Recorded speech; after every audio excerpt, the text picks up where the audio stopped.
Good afternoon, everybody. Cheers. Today, this afternoon, we're going to dive into the Biden FBI, specifically fraud, waste, abuse, and a bureau leadership in decline. I don't name these hearings. I name my stream usually based on the hearing, but yes, inside the Biden FBI, waste, fraud, abuse, and a bureau leadership in decline. This morning we had a good one on the Senate side of things. I didn't stream it. I was doing other things, and I ended up clipping it. I put a Hawley clip out there this morning that is, I think, it's pretty good.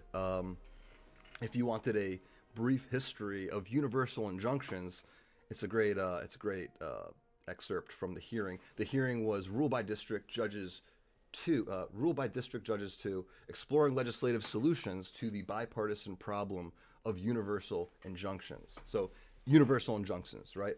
Talking about what seems to be some sort of colluded effort, as Newt Gingrich called a coup d'etat, a judicial one, against President Trump and his agenda. Taking away this universal injunction power seems to be, everybody has been in agreement at some point. Right? I think Hawley pointed out that Biden's Solicitor General and Justice Kagan had both said almost explicitly, expressly, at some point or another, that universal injunctions are no-go, and they should be dealt with. And I think legislatively seems to be the way that it's going to be dealt with. I don't think anybody's going to be defunding the courts. It was talked about yesterday. I don't think anybody is going to be impeached. But I think if we can get the House, if they can get their stuff together, they kind of fell apart yesterday after a Rules Committee vote to allow women to proxy vote up to 12 weeks after birth or adoption. So what that means was everything has to be pushed back, essentially. I think they pushed it back further than it needed to be. I'm not at Washington, D.C. I don't make these calls. I don't make them. Frankly, I don't really have an opinion on that one. This is that's insider ball stuff. And I get there's, constitutional textualists and originalists who are saying, the words quorum are in there. They need to be present. And I tend to, agree with that reading. But it's also not expressly written in the Constitution. I think it's a gray area that I don't care much about. What I do care about is the at least the perception of the Republican Party falling apart at the seams, and being defied by Congresswoman. It was Anna Luna who really pushed for it. I saw a clip of Tim Burchett who was supporting her, and here's basically what I have to say is if you're a man, and you should take a look at Tim Burchett's issues, his positions. He's pretty senator from Tennessee, known for wearing a Carhartt way before the Fetterman of it all. No, he seems reasonable to him that ladies who had just given birth up to 12 weeks.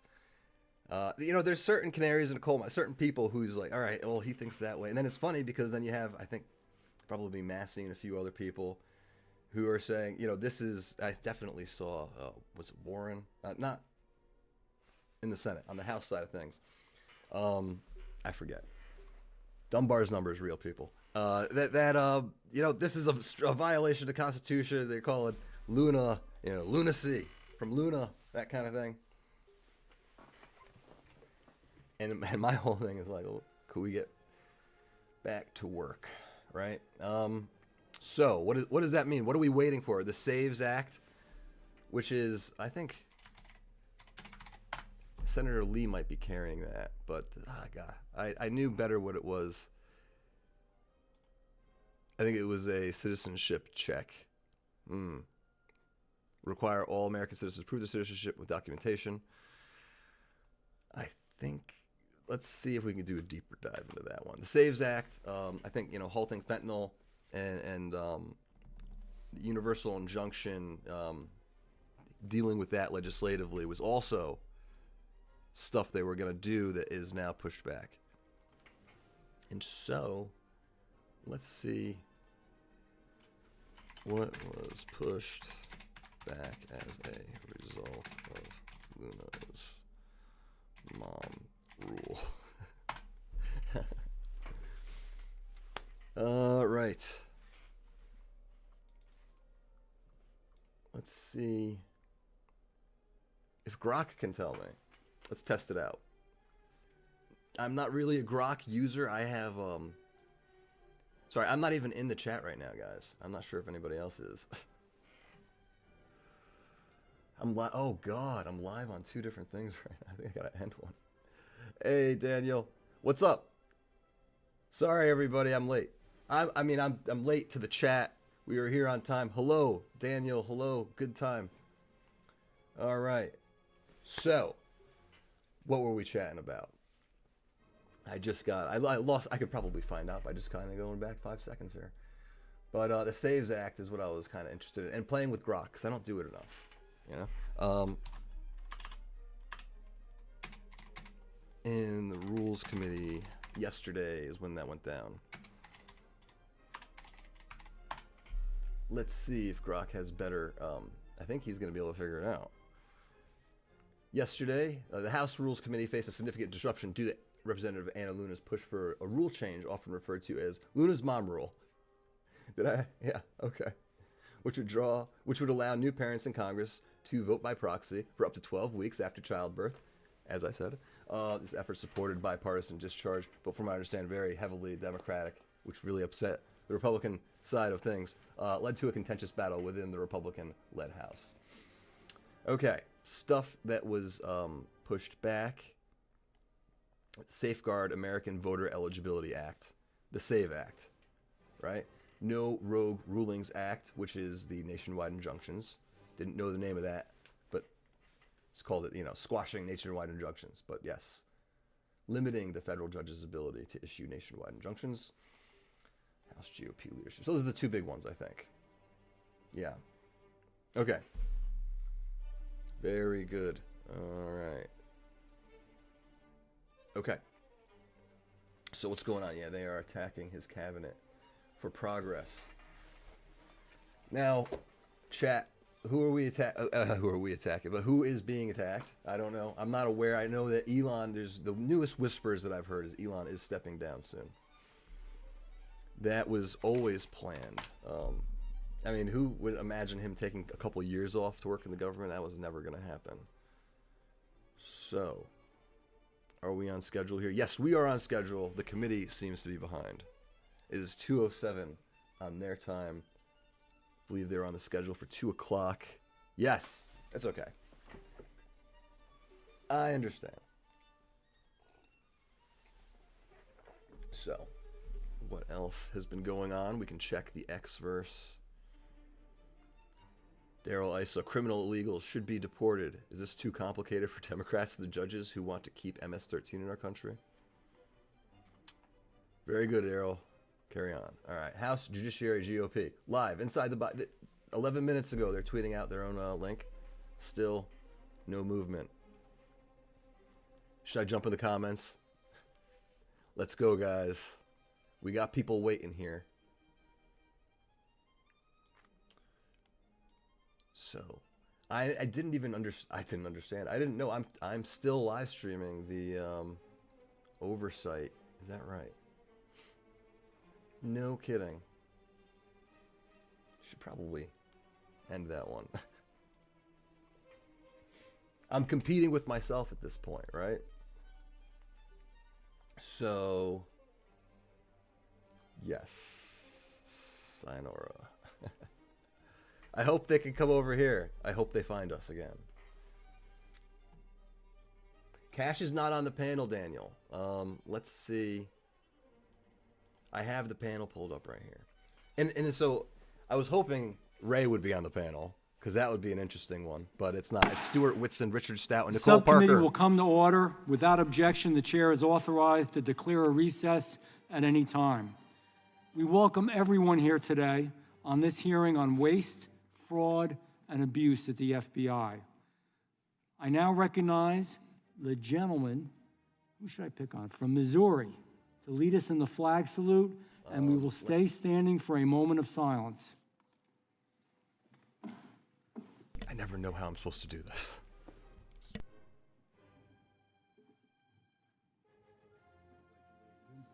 flag of the United States of America republic for which it stands, one nation, under God, indivisible, with liberty and justice for all. We'll stay standing for a moment.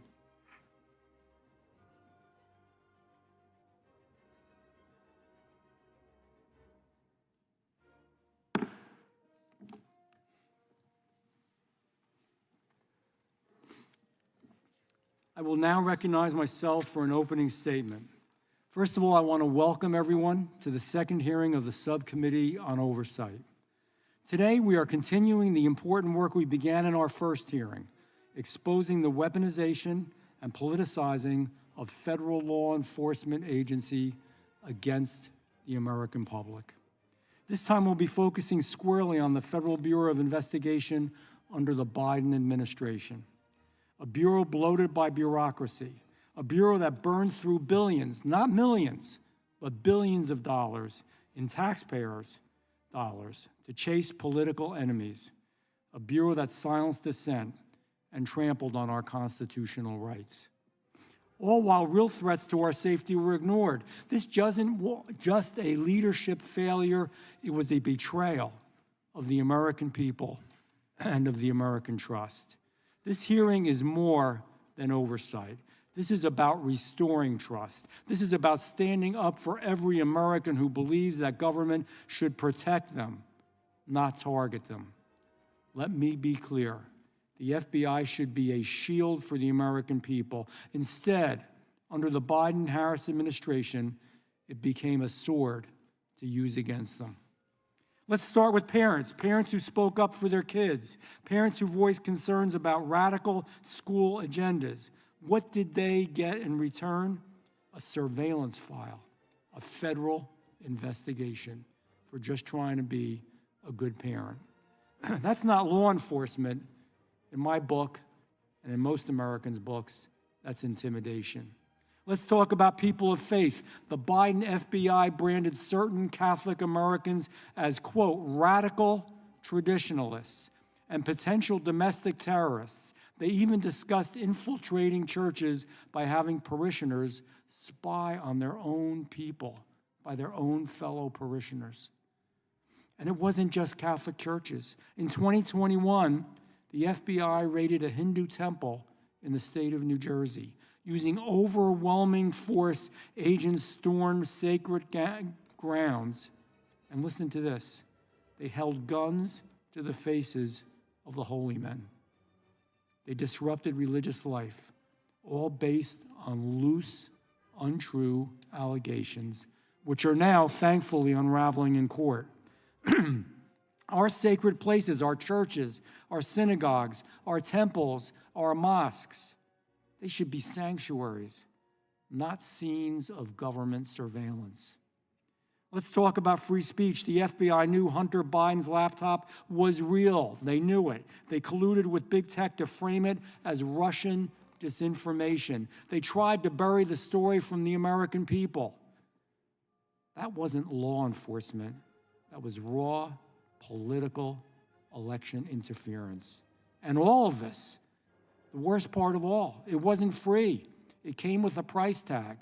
In fiscal year 2024, and listen to this, the FBI spent over $6 billion, not million, $billion on intelligence, counterintelligence, and counterterrorism, all on American soil, more than half of its entire budget. But instead of using those billions to fight violent crime or keep our communities safe, the money was funneled into politically driven investigations and abuses of power. The waste did not stop there. $220,000 paid to Igor Danchenko, a key source behind the discredited Steele dossier, plus another $300,000 to that planned before the FBI can finally close him as a source. Up to $1 million offered to Christopher Steele to try and corroborate, which he couldn't do, his own baseless claims.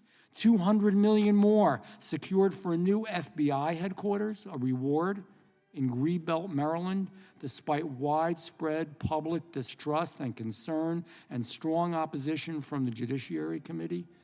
And that is only scratching the surface.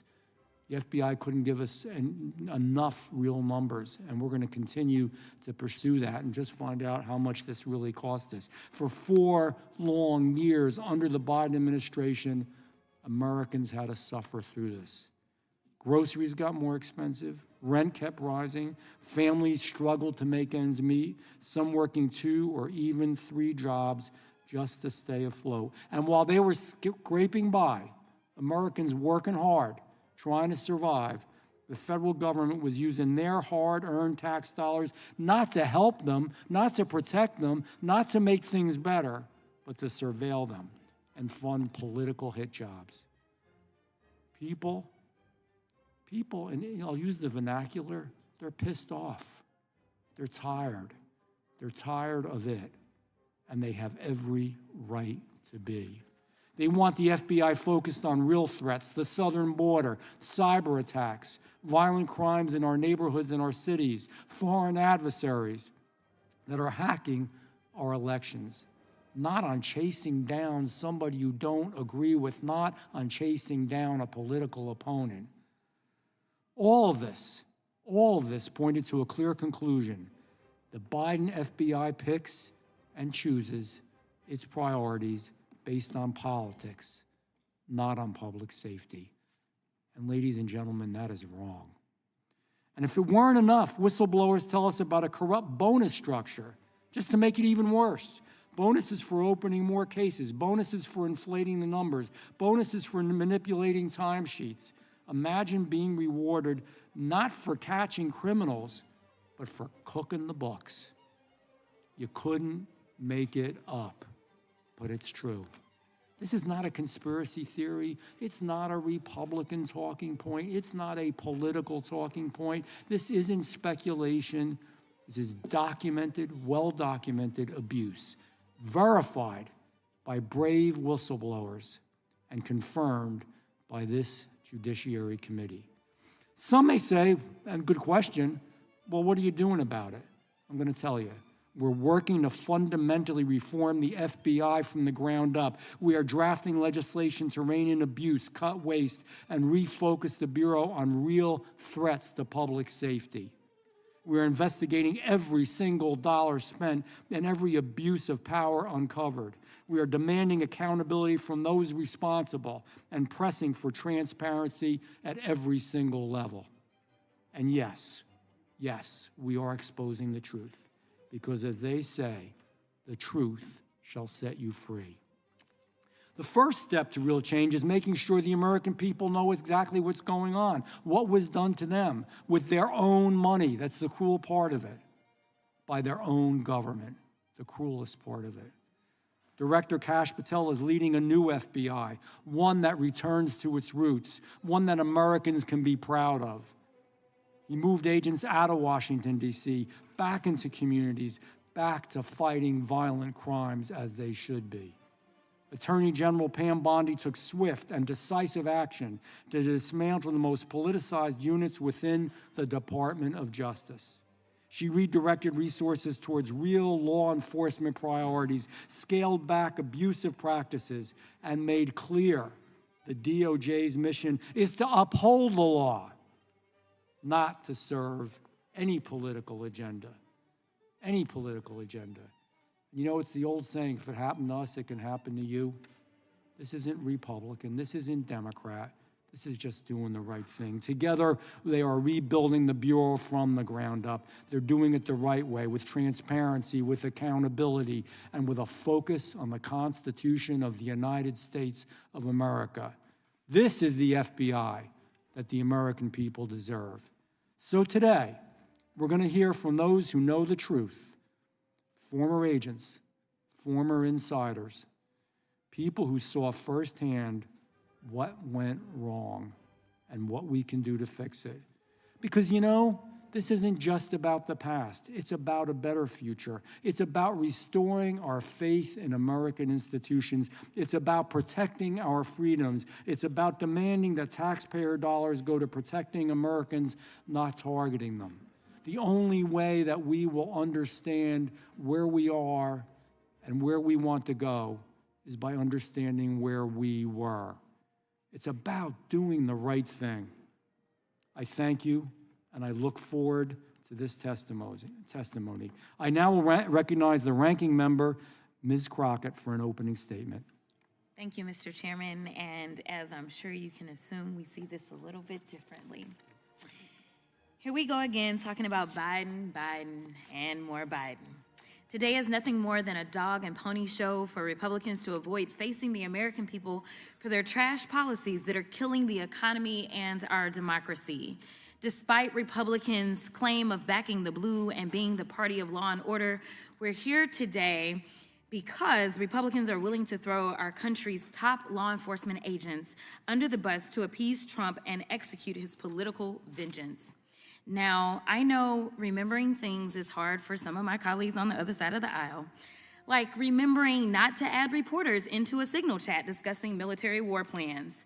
But let me remind my colleagues that it was Trump who decided to store national secrets and classified documents next to his oversized bathtub and toilet at Mar-a-Lago. It was Trump who took the documents out of the boxes and shared them with his guests. It was Trump who told his staff to move the boxes when the FBI was coming. And it was Trump who appointed Director Christopher Wray as head of the FBI, the same director that allowed the investigation to move forward.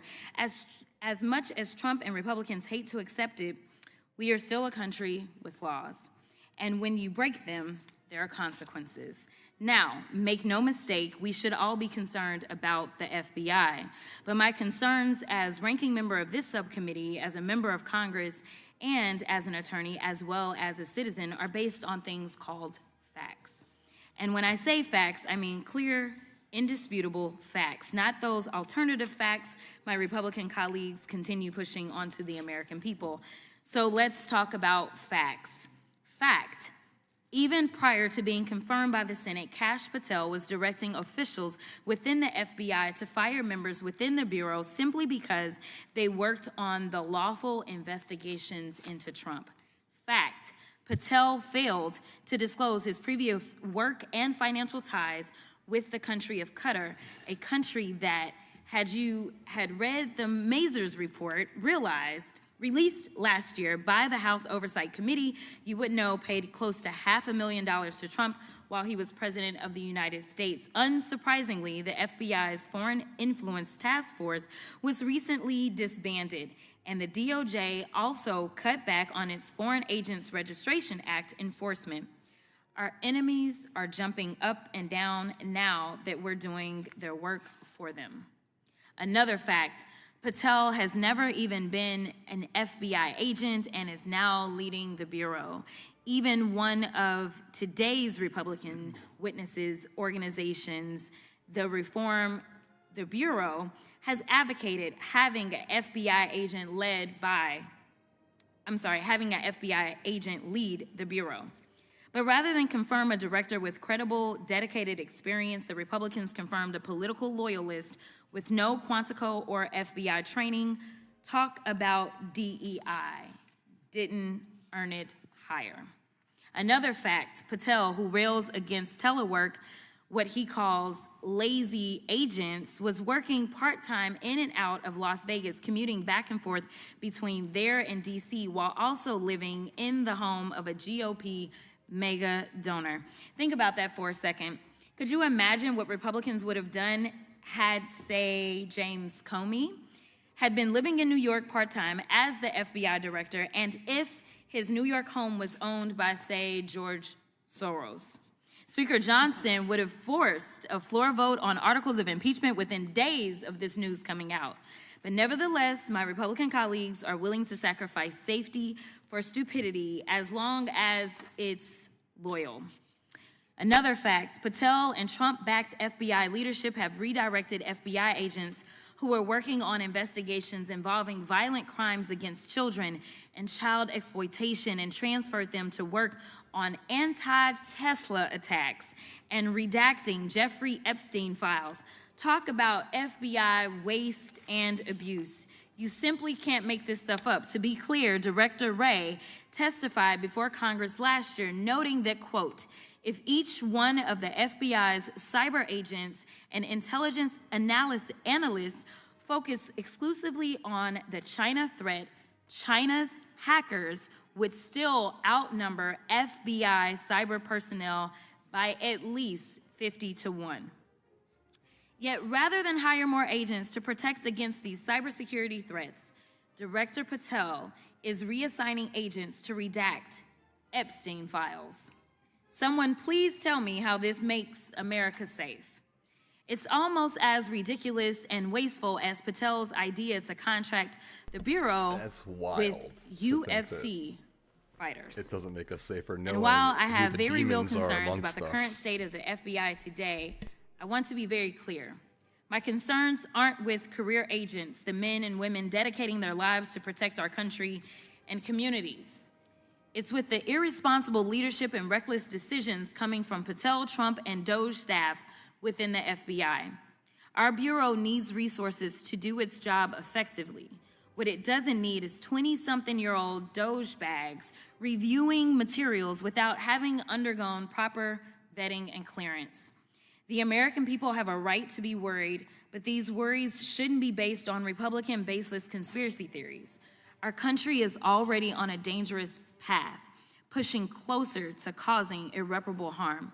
Republican members need to wake up and put Trump loyalties aside to engage in real oversight of the current FBI before it's too late. Congress deserves it. The brave men and women at the Bureau deserve it, and the American people deserve it. I want to add one more point. As a civil rights attorney, I have had to sue law enforcement.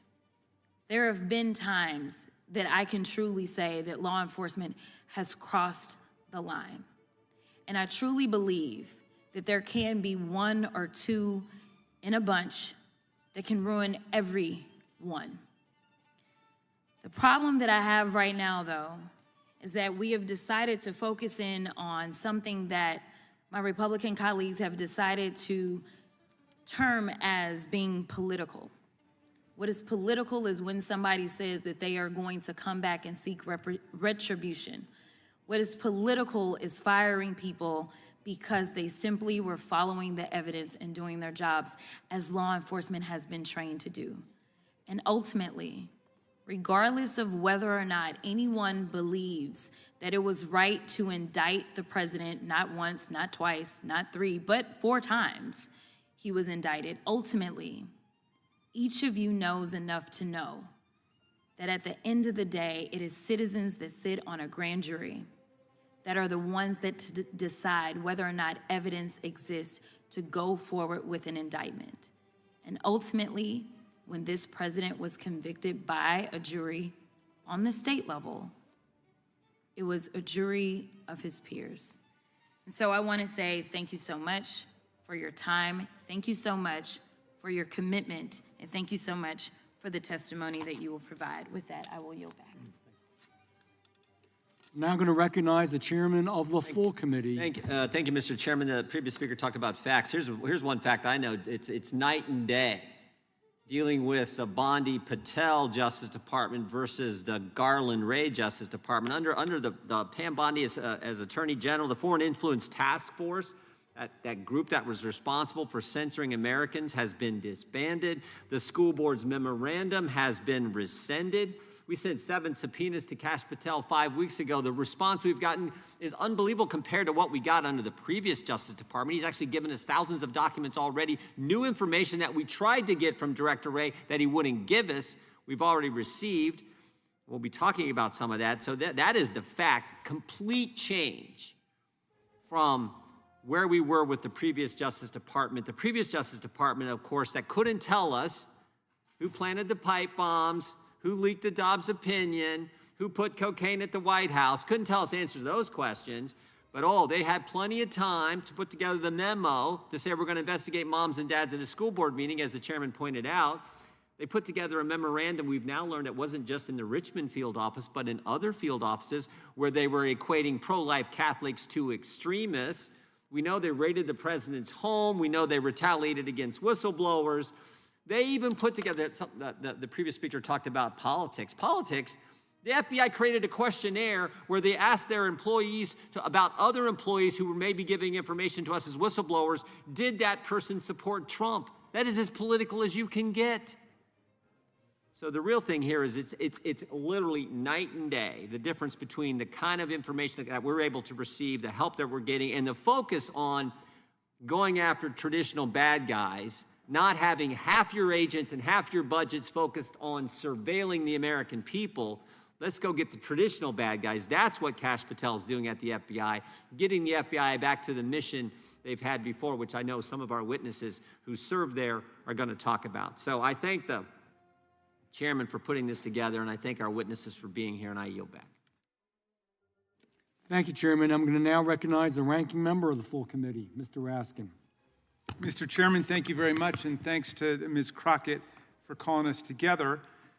We are already 10 weeks into the Trump administration, and still the Republicans are recycling the most tiresome, vacuous, and debunked stories, conspiracy theories about the Biden administration, while demurely declining to conduct any oversight at all of the current administration. And I agree with the chairman of the full committee, Mr. Jordan. It is day and night, but I think he's seeing day and night backwards.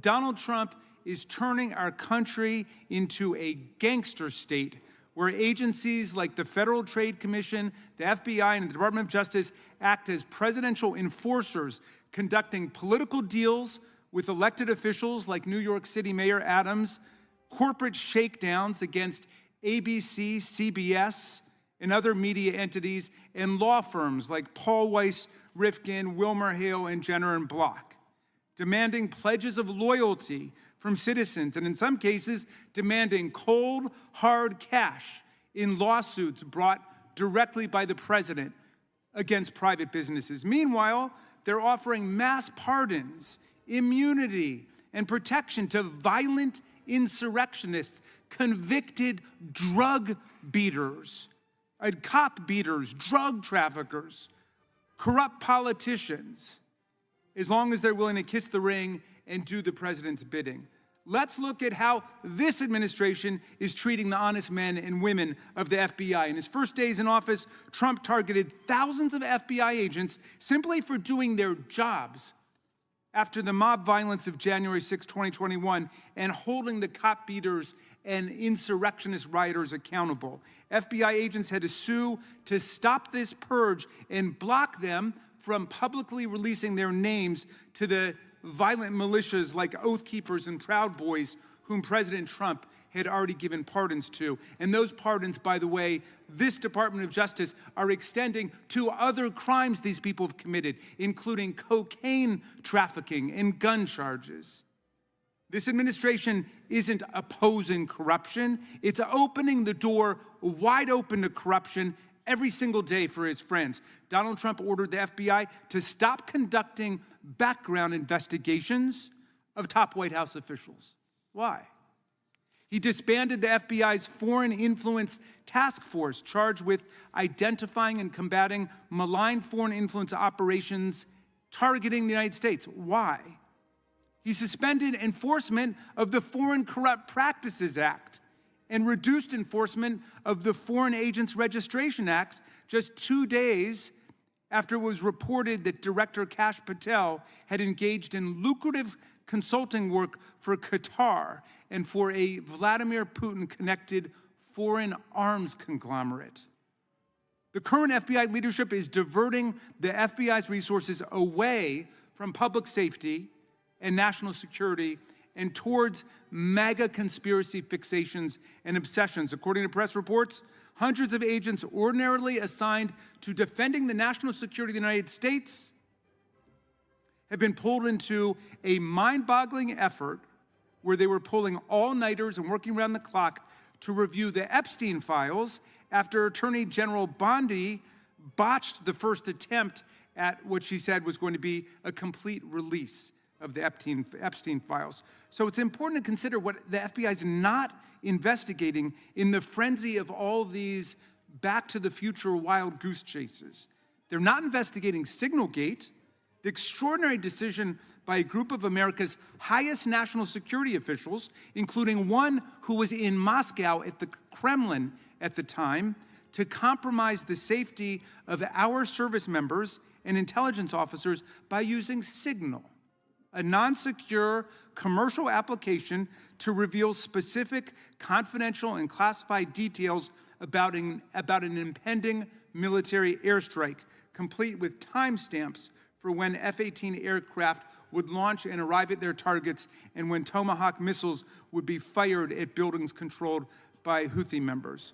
What are DOJ and FBI doing to investigate this stunning, dangerous episode of incompetence or recklessness, at the very least, that undoubtedly violates all kinds of federal, criminal, and civil laws? Nothing. In fact, when asked about the Signature Chat, Attorney General Bondi changed the subject to Hillary Clinton and Joe Biden. Sound familiar? That's what we're doing today. Just a week after the story broke about this tremendous security breach, she said, case closed. No further investigation, no lessons learned, no hearings. That's the end. Can you imagine what they would be doing if that had happened under President Biden? If his top national security team had been talking about a military strike on signal, there would be 8 special committees and subcommittees investigation, and they'd all be demanding impeachment, the way they're demanding impeachment of judges who blow the whistle on the illegalities of this administration. Well, what else is the FBI not investigating? Elon Musk, his startling ties to the Communist Party of China, the CCP. Musk is bulldozing our federal government while accessing the people's most sensitive databases. And he's traveled to China multiple times in the last several years and met with the highest level Communist Party officials. He's continued to open factories in China where he does half of his business, even as he works as a, quote, special government employee to dismantle and destroy our federal government. Can you imagine if President Biden had done that, what our colleagues would be saying? Well, look, in this new state that we're in, the FBI is not here to enforce the law. It exists to allow the president to shake down businesses and individuals, offering them protection and immunity if they comply and persecution if they don't. The administration installed as the head of the FBI Kash Patel, known for being the man who will do anything for Trump. They also installed as deputy director Dan Bongino, a far-right podcaster and conspiracy theorist who boasted in 2018 that his entire life right now is about owning the libs. His appointment was a particular betrayal of Patel's promise that he would appoint a deputy director who would be an on-board active special agent, as has been the case for 117 years.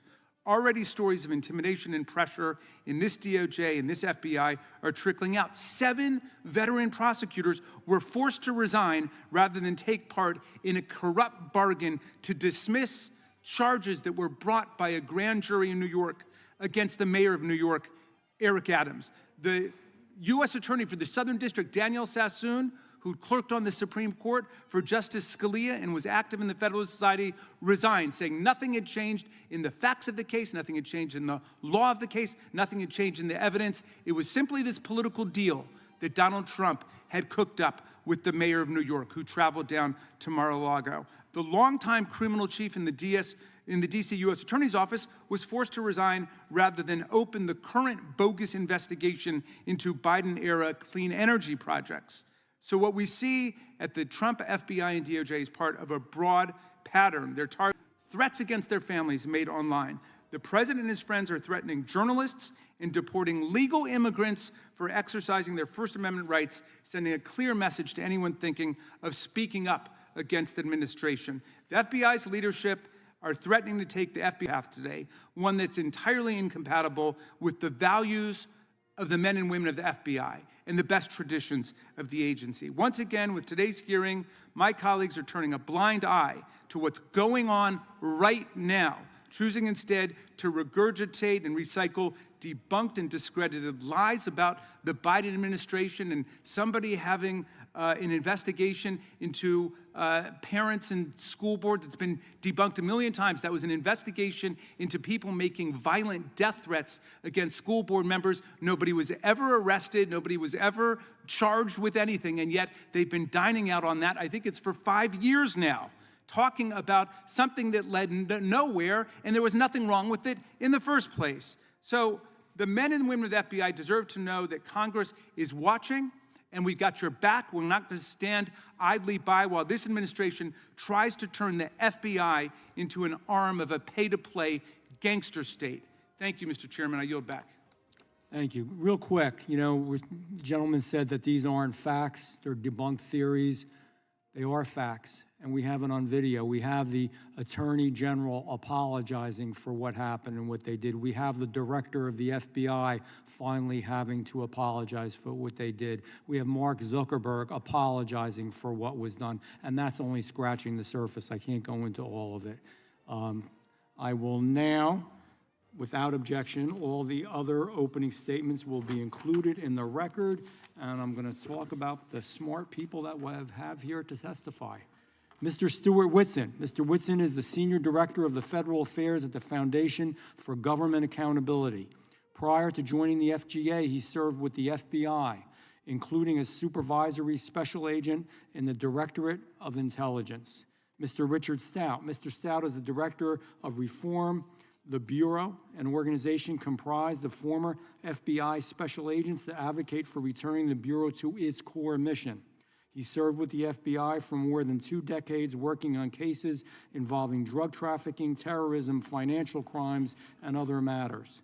Ms. Nicole Parker. Ms. Parker is a former FBI special agent, having spent more than 10 years with the Bureau. She specialized in cases involving securities fraud, before being transferred to a team focused on violent crime, where she focused on cases involving murder for hire, murder in general, sexual assault, and human trafficking. Dr. Luke Hunt. Dr. Hunt is Associate Professor of the University of Alabama, where he is a member of the philosophy faculty. He previously served as an FBI agent for 6 years. We will begin by swearing you all in. Would you please rise and raise your right hand?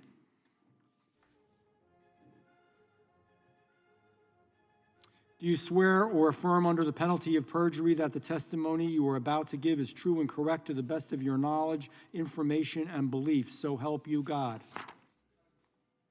Let the record reflect that the witnesses have answered in the affirmative. Please be seated. Please know that your written testimony will be entered into the record in its entirety. Accordingly, we ask that you summarize your testimony in 5 minutes. Mr. Whitson, you may begin. Chairman Van Drew, Ranking Member Crockett, Chairman Jordan, Ranking Member Raskin, and members of the subcommittee, thank you for the opportunity to testify today. Elections have consequences. And in just 4 years, the Biden administration managed to politicize and weaponize the FBI in ways never seen.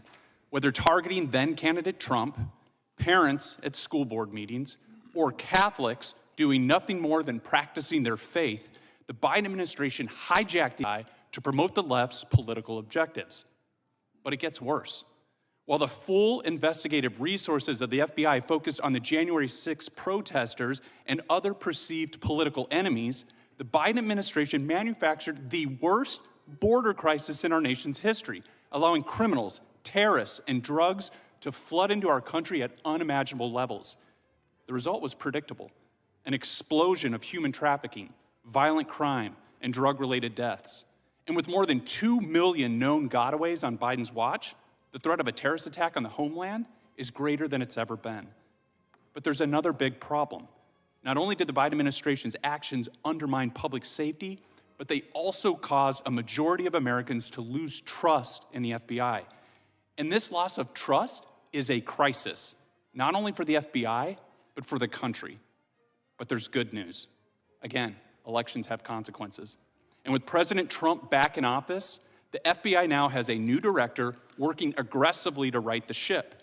But it's not going to happen overnight, and regaining the trust of Americans is going to require significant and sweeping changes. And here's 7 such changes. First, clean house. With new leadership poised to get the FBI back on track, one big hurdle stands in the way: entrenched bureaucrats. We've already seen this play out in dramatic fashion with the now former FBI leader in New York, who tried to coerce his subordinates to, quote, dig in against the administration. This was a clear act of insubordination that deeply embarrassed the FBI and only further undermined public trust.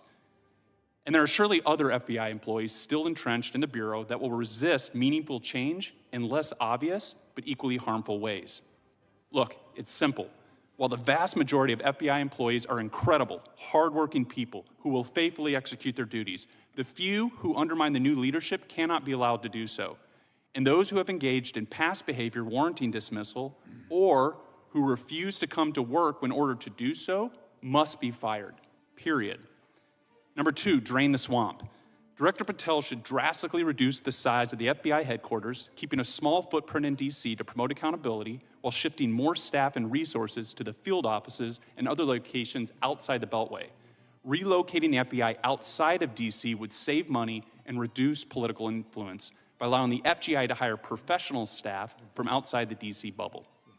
Number 3, moving the bulk of FBI headquarters out of DC will present a natural opportunity to consolidate and reorganize existing units that perform duplicative or outdated missions. Director Patel should seize this opportunity to promote efficiency and save taxpayer dollars. Number 4, get DEI out of the FBI. Under former Director Comey, the FBI moved away from merit-based hiring and instead toward race-based hiring. Moving forward, Director Patel should ensure that all hiring decisions are based purely on merit and talent. Number 5, the FBI should be refocused back to a law enforcement agency that uses intelligence to advance its law enforcement mission, rather than an intelligence agency that also engages in law enforcement. Patel could start by eliminating the intelligence branch and merging its personnel and mission into the FBI's other operational units. Intelligence in the FBI should be a tool to advance investigations, not its own standalone department. Number 6, we need more oversight and accountability within the FBI. But to earn back the trust of the American people, Congress must get involved. Besides conducting your own oversight, Congress should also consider creating new criminal penalties for FBI employees who knowingly abuse the FBI's investigative powers. And finally, to get the FBI back on track, Director Patel should execute his own DOGE effort to identify waste, fraud, and abuse within the FBI. At the end of the day, America deserves and needs a world-class law enforcement agency it can trust. With the current leadership in place, the FBI is well on its way to becoming that agency once again, because after all, elections have consequences. With that, I thank you for the opportunity to testify in today's hearing, and I look forward to your questions. Thank you, Mr. Whitson. Mr. Stout, you may begin. Good morning, Chairman Van Drew, Ranking Member Crockett, members of the committee. Thank you for the opportunity to appear before you today. It is an honor to share my perspective drawn from nearly 4 decades of public service in law enforcement, national security, and counterintelligence. My name is Richard Stout. I'm a 35-year veteran of law enforcement and currently serve as Director of Reform the Bureau, a nationwide group of former and retired FBI special agents committed to restoring the FBI to its core mission, protecting the public, fighting crime, and upholding the rule of law. I took on this position with Reform the Bureau as a private citizen because I was frustrated and disheartened to see the FBI, the world's most renowned and iconic law enforcement agency, fall into such disarray over the past few years. When I was 19 years old, I became a deputy sheriff while attending college in Southwest Virginia. Driven by a strong sense of duty and commitment to community safety, I went on to become a Virginia State Trooper and later State Police Special Agent. These are early roles grounded me in the foundational principles of public trust, discipline, and ethical responsibility. In 1997, I joined the FBI as a special agent and was assigned to the Miami field office. There, I was assigned to a Colombian drug trafficking squad where I initiated multi-jurisdictional complex investigations and was responsible for overseeing federal wiretap operations known as Title III's targeting significant DTOs. Following 9/11, I became part of a specialized team tasked with tracking the hijackers' movements before their attack. Our work proved critical in tracing connections and providing timely intelligence to our federal and military partners supporting the broader counterterrorism effort in the aftermath of the attacks. Throughout my tenure with the FBI, I served as a case agent in several high-impact criminal investigations. Notably, I led the public corruption investigation into the Scott Rothstein Ponzi scheme, then the 3rd largest of its kind in U.S. history. In 2005, I was deployed to Haiti as part of a team of FBI SWAT and hostage negotiators to assist in the rescue of a kidnapped 9-year-old American girl. She had been abducted from her home and was found in a remote mountainside shack being held for ransom. This operation demonstrated the Bureau's global reach and our unwavering commitment to safeguarding American lives abroad. Between 2017 and 2018, I responded to 2 active shooter events.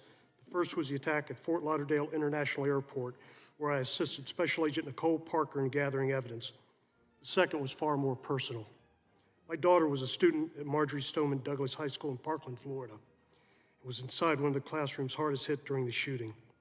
The memory of that tragedy has deeply influenced my perspective on public safety, the importance of preparedness, and the deep concern I carry over the FBI's failure to act on 2 prior reports regarding the shooter's intent.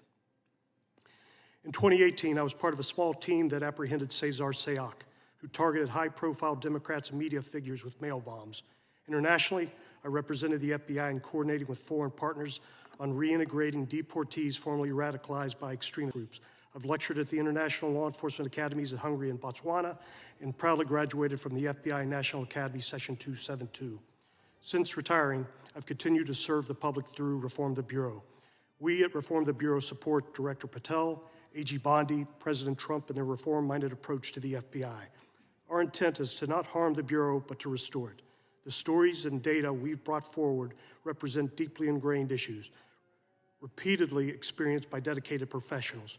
Our goal is not retribution, but responsibility. We must rebuild the Bureau's integrity and reorient to serve the American people, not internal politics.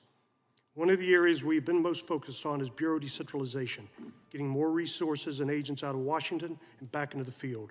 The Director has been vocal in his support for this approach. We applaud his efforts. Another area is proper resource allocation. We at Reform the Bureau believe the criminal investigations have been deprioritized over the past few years in favor of those more political in nature. That must end, and we trust the Director will properly allocate the resources needed to pursue, capture, and deter criminals who wish us harm. Mr. Chairman, members of the committee, our nation is at a crossroads in how we approach law enforcement, national security, and the trust placed in our federal institutions. I look forward to contributing to this important discussion and happy to answer your questions. Thank you. Thank you, Mr. Stout. Ms. Parker, you may begin. Chairman Van Drew, Ranking Member Crockett, and members of the subcommittee, I would like to thank you for inviting me to come and respectfully speak with you today. It was my privilege and honor to serve America as an FBI special agent for over a dozen years under 3 administrations. While extremely demanding, my pursuit of justice for all never once gave me reason for pause until I witnessed social, cultural, and political agendas enter the FBI mission to the point it impacted our ability to effectively do the job the public and our responsibilities demand. During my career, I observed an organizational change that I labeled the emergence of 2 FBIs. FBI 1 understands the Constitution and honors its oath to uphold and defend it. It is indifferent to partisanship, places the public's interests first, and aggressively seeks out the truth. FBI 1 keeps its head down, stays under the radar, works tirelessly, and produces outcomes all Americans can be proud of. On the other hand, FBI 2 is the antithesis of FBI 1 and serves at the convenience of itself and is willing to use their law enforcement power to push their own personal, political, and social agendas without consideration to its oath of office. Under the Biden administration's Justice Department, it became increasingly difficult for special agents to do their jobs as Americans lost trust and confidence in the FBI. In a June 2023 NBC News poll, only 37% of registered voters surveyed said they had a positive view of the FBI. Lady Justice was no longer blind. It seemed that equal protection and justice under the law might not mean the equal application of law. DOJ and FBI 2 targeted President Trump's 2024 campaign and the January 6 subjects in a way that I had never witnessed before. And I say that as someone who investigated the most violent and dangerous offenders in South Florida. They treated Trump in particular as if he were at the top of the FBI's most wanted list. Love him or hate him, it is entirely irrelevant. FBI 2 abused its discretion and authority in both cases, while other judicial remedies remained reasonably available and dismissed legitimate concerns raised by FBI 1. Yet the FBI seemed to turn a blind eye to crimes committed by those on the opposite end of the political spectrum. On February 2nd of 2021, FBI Miami Special Agent Laura Schwarzenberger and Daniel Alphen were shot and killed in the line of duty while executing a search warrant on a child predator. It is disturbing to me that during the same time frame, we regularly heard of FBI SWAT resources liberally being dispatched for the arrest of first-time, nonviolent January 6 offenders. The widespread use of SWAT appeared to be for political intimidation. Yet in contrast, there was no SWAT presence when FBI agents Schwarzenberger and Alphen were murdered. Child predators are known to be the most dangerous and violent offenders. If SWAT had been there that morning, they would still be alive. And to add to the pain of their deaths, the FBI did not even pick up the tab for their memorial services. A private donor was asked by the FBI if they'd be willing to pay for them, since the FBI did not have the funds to do so. Yet the FBI was spending exorbitant amounts of money on non-mission-based projects, such as moving to electrical vehicles, January 6 investigations, and diversity initiatives.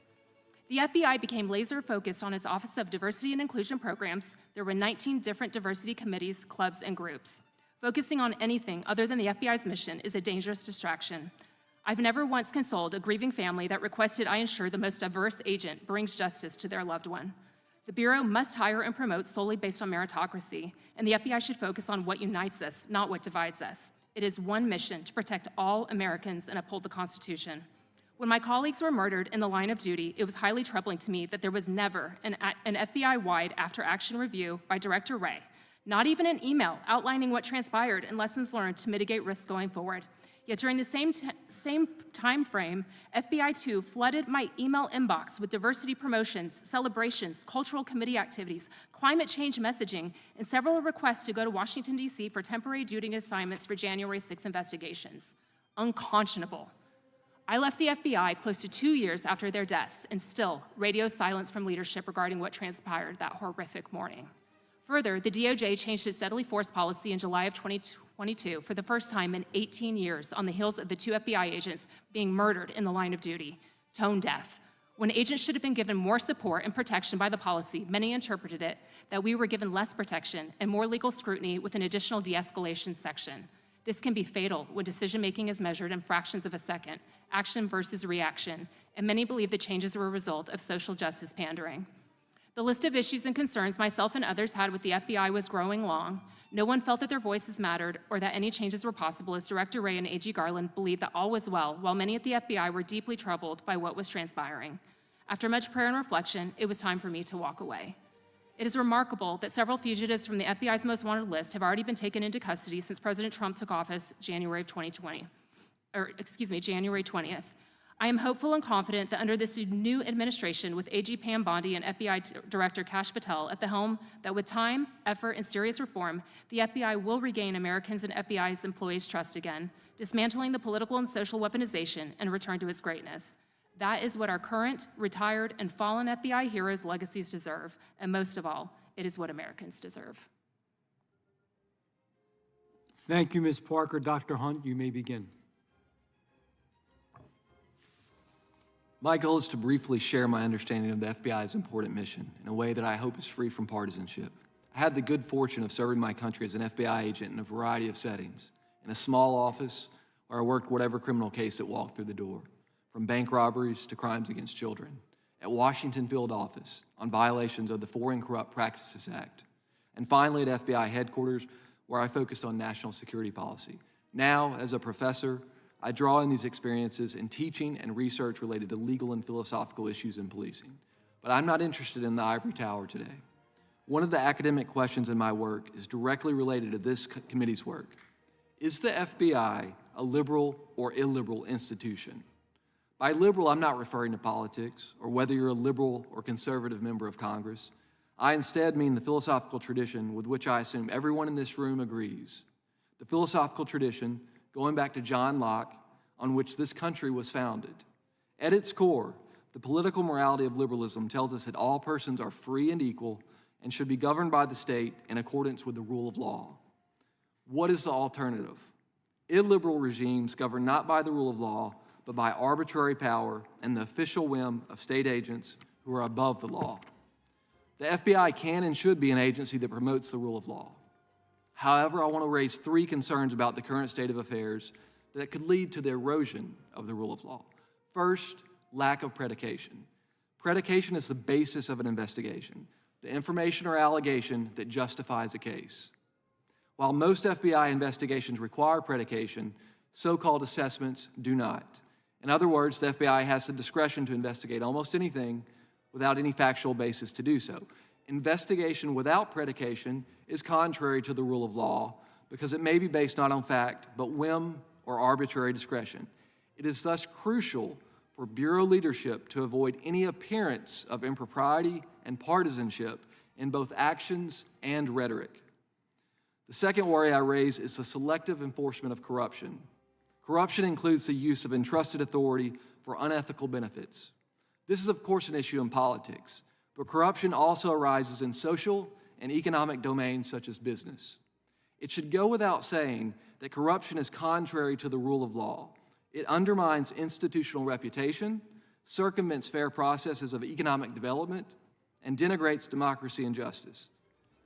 Recent developments suggest that the decision to investigate corruption may be based in part on political and business expedience. Prominent cases of political corruption have been dropped suddenly for reasons unrelated to the legal merits of the case.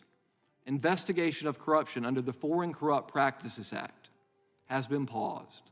The FBI's Foreign Influence Task Force, DOJ's kleptocracy team have been disbanded. A lack of transparency into this sort of selective enforcement of corruption could politicize the FBI, undermining the rule of law. Predication suggests a righteous investigation, regardless of whether the target is a regular citizen or a powerful politician or corporation. If we don't want to slide towards illiberalism, then no one should be above the law. Finally, I raise a concern about the selective enforcement of national security threats. We are all familiar with the horrific pattern of political and ideological mass killings in recent years. The 2015 killing of 9 black people in a Charleston church by a white supremacist hoping to spark a race war. The 2018 killing of 11 in the Pittsburgh Jewish community. The 2019 killing of 23 people in El Paso, motivated by claims of a Hispanic invasion. The 2022 killing of 10 black people in Buffalo based on a manifesto on racial purity. We should add the assassination attempt of President Trump, a very heinous act that occurred in 2024. Now listen, I have no personal information about the FBI's plan to stop politically motivated violence. On one hand, I've read reports that the disgusting vandalism and arson directed at Tesla will be prioritized as domestic terrorism. On the other hand, I've read reports that the FBI's new reorganization will move resources away from the investigation and analysis of other domestic terrorism threats. My only point is that we should not prioritize domestic terrorism investigation based on whether they're motivated by the left or the right. Investigations should be based on predication and follow the evidence, wherever it leads. That is the rule of law. Thank you very much. Thank you, Dr. Hunt. Thank you all for being here. We appreciate your time, which is a precious resource in itself. I'm now going to recognize the gentleman from Alabama for 5 minutes.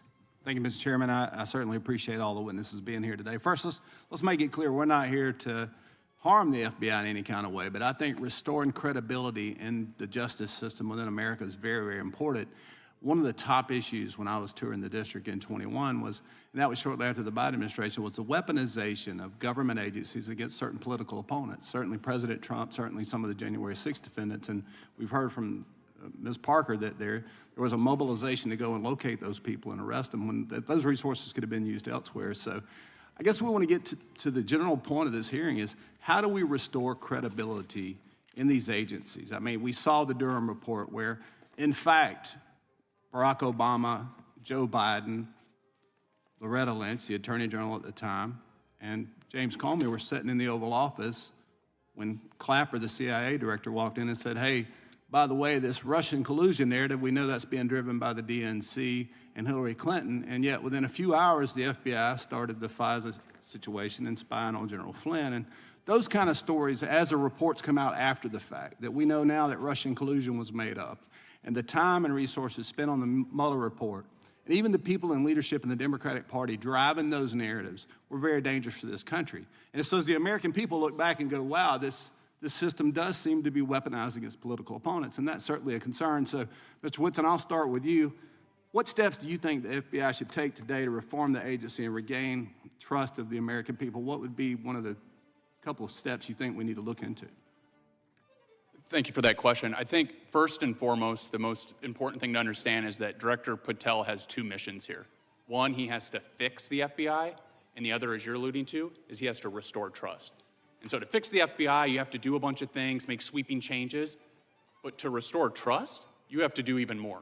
You have to go beyond actually what is necessary to fix the FBI, because that's not going to be enough to get the rest of the American population back on board. And so how does he do it? It's one word: transparency. I was going to ask you, where does transparency come in, and how much transparency do we need at this point? We need as much as we can get. And you heard Chairman Jordan mentioning that. You're already seeing that out of Director Patel. So it's very simple. Congress has an important oversight role. When Congress asks for documents that the law requires the FBI to provide to Congress, then the FBI needs to do that. And I think Director Patel has already shown that he gets that and that he's delivering. Are there any other mistakes that you think Director Wray made as opposed that Director Patel needs to avoid?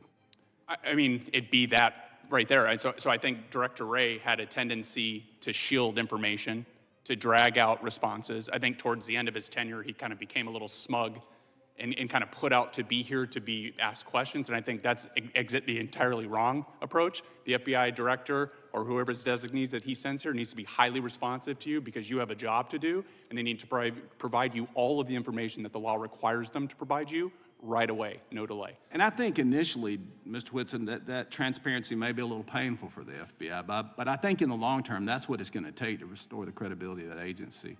Mr. Stout, what do you believe the role of the FBI is? Very simply, I think we need to eliminate the bloat. There's too many senior executive service members in roles with limited utility. They need to eliminate or demote non-essential roles and align headquarters with more field-based leadership models. So the more emphasis we put in the field will be will have a greater output, greater response to crime and anything that involves the American citizens. Do you believe it's possible for the FBI to return to those roots? Yes, sir, absolutely. Men and women of the FBI are some of the best people that I've ever worked with. They're honest people, they have families. They can transition well, and with enthusiasm. Gotcha. Ms. Parker, you said in your previous testimony, over a course of the 12-plus years of service, the FBI's trajectory kind of transformed. What do you mean by that? I joined the FBI. I was a witness to the 9/11 terrorist attacks in New York City when that occurred, and I went on to join the FBI because I wanted to give back to our country. I wanted to serve America, and when I joined the FBI, that's really what we were doing. There was very little talk about politics. You just went in, you did your job. I was originally focusing on white-collar crime. I then transferred over to violent crime. But as I mentioned, there really did become two FBIs, and the weaponization and the politicization started seeping into the agency, and it was a common topic of discussion, and you were bombarded with requests to work certain investigations, and it just became overwhelming. It was only one side of the political spectrum that was ever being held accountable. And so FBI agents were thinking, why are we doing this? Lady Justice is supposed to be blind. Lady Justice is no longer blind. And for me, I just started seeing over and over examples of politicization. And that's not what I signed up for. You know, when I witnessed the 9/11 terrorist attacks and I wanted to serve, that's not what I signed up for. I wanted to stop violent criminals and terrorists. Thank you. With that, Mr. Chairman, I'm out of time. I'll yield back.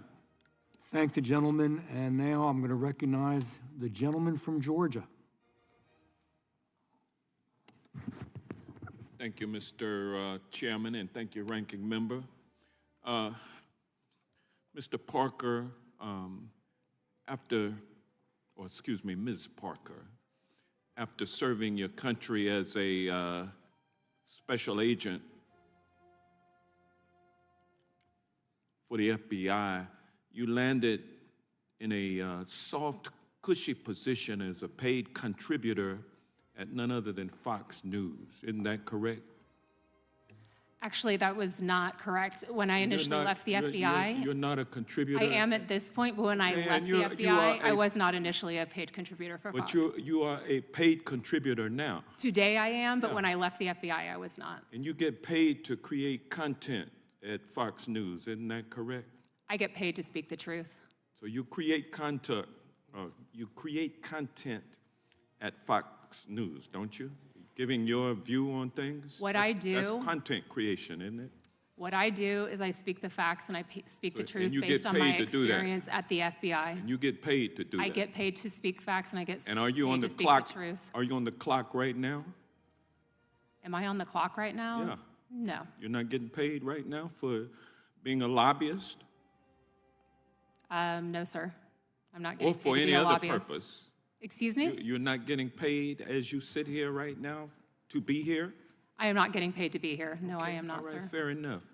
Mr. Whitson, you also served as an FBI agent before falling into a very lucrative position as the legal director at the Foundation for Government Accountability, correct? That was my former position, yes. And well, what is your current position now? So I currently serve as the Senior Director of Federal Affairs. And it's a pretty lucrative upgrade from where you first started. The position I'm in now? Yeah, you're making more money now than you were when you first started, right? Yes. And would it surprise you to know that your funding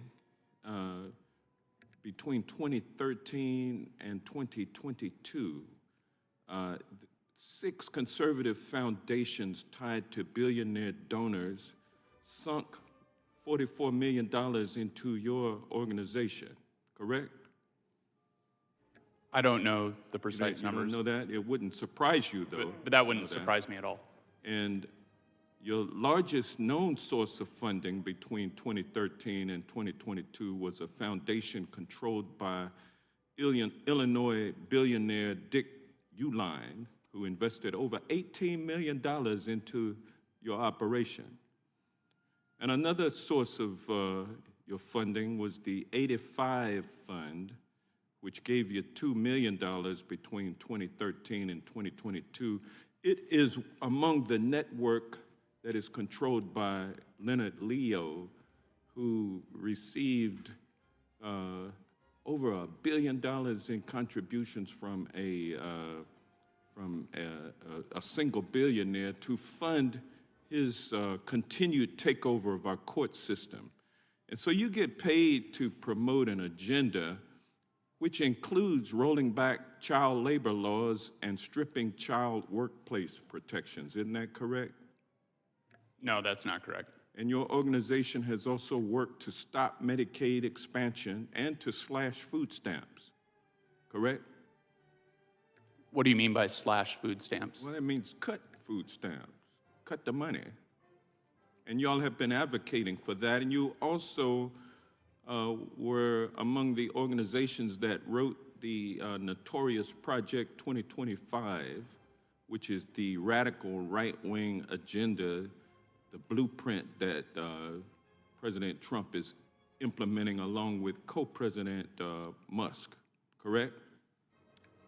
I'm not aware of us writing anything in Project 2025. Now, Mr. Stout, your organization must be brand new because I haven't been able to come up with anything on Reform the Bureau, which is the name of your outfit, correct? Yes, sir, that's correct. You just started it? I started in December. And have you been successful at recruiting any billionaire donors for your efforts? No, sir, I haven't. It's a grassroots level. So if I had more time, I would ask Dr. Hunt a question because he's the only non-paid individual up here not promoting a right-wing agenda, but I've run out of time. So, gosh, I yield back. I thank the gentleman, and I will now recognize, just a word before that, probably most of the people who appear before us have to make a living somehow. That's okay. We all get paid salaries or whatever. Not unusual, not scary. With that being said, I will recognize the gentleman from Missouri for 5 minutes. Thank you, Mr. Chairman, and thank you for the witnesses for coming here to testify today. Ms. Parker, thank you for your testimony.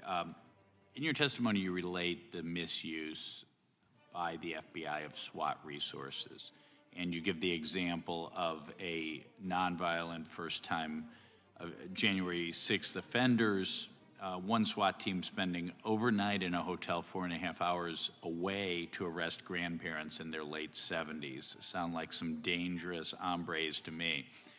On September 23rd, 2022, we're all familiar with the case of a pro-life activist and homeschool father of 7, Mark Houck's. No criminal record. He was arrested in a SWAT raid, guns drawn in front of his family. Then there's 73-year-old pro-life activist Chester Gallagher, who was arrested for nonviolent violation of the FACE Act.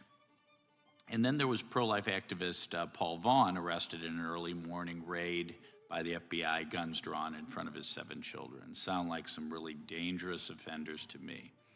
But pro-lifers aren't the only ones who have been targeted by the Biden FBI. Vanessa Savage, a nurse at Texas Children's Hospital, read the story of whistleblower Ethan Heim, who we're familiar with, who exposed gender transition procedures being done at Texas Children's Hospital, despite the hospital having proclaimed that they were no longer doing those procedures because the Attorney General of Texas was investigating that clinic for child abuse. Vanessa stepped forward and basically confirmed Dr. Heim's story. She was then visited 2 months later by the FBI. And then, of course, the anti-Catholic memorandum that we're familiar with. I have that here in my hand right now. Just some simple questions. First of all, this is labeled as a domain perspective. Ms. Parker, what is a domain perspective? That's a document that, from my understanding, was distributed within the FBI as intelligence.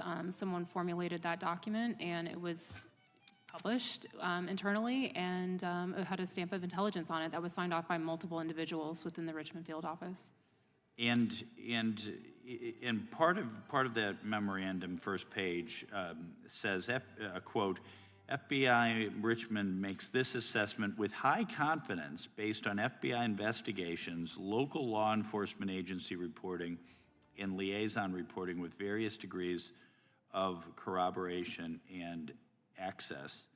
What does the term, high confidence mean to you, Ms. Parker? When I hear high confidence, I want to believe that it's trustworthy, that I can count on that is factual, that is truth. And my understanding of that memorandum is that they use sources that would not typically be used to gather intelligence. And what was happening at the FBI quite frequently and was disturbing to many is that there were individuals taking their personal views, packaging it up, and creating a document and then stamping intelligence on it and distributing as if it was truth, as if it was almost the Bible. And that is an example of, abuse of your law enforcement power. You're allowed to have your own personal and political opinions, but when you go to work, you've got to leave those at the front door, and you have to exercise in an unbiased and fair manner and be truthful. And when you're getting an intelligence document, you want to hope that it is factually correct and it is true. And unfortunately, that was a document that Christopher Wray had to have rescinded because it was not accurate, and he found it mind-boggling and disgusting that it had ever been published. Well, one thing I find mind-boggling, first of all, I am Catholic myself. I'm not a traditional Latin Mass Catholic. Often such people who prefer to go to the Latin Mass are referred to as traditionalist Catholics. And then so-called rad-trad or radical traditionalist Catholics are those who only go to Catholic Mass, who some of them believe that the regular English Mass is invalid or reject Vatican II or what have you, but not a single one of them I know even own guns, much less are they radicals or whatever.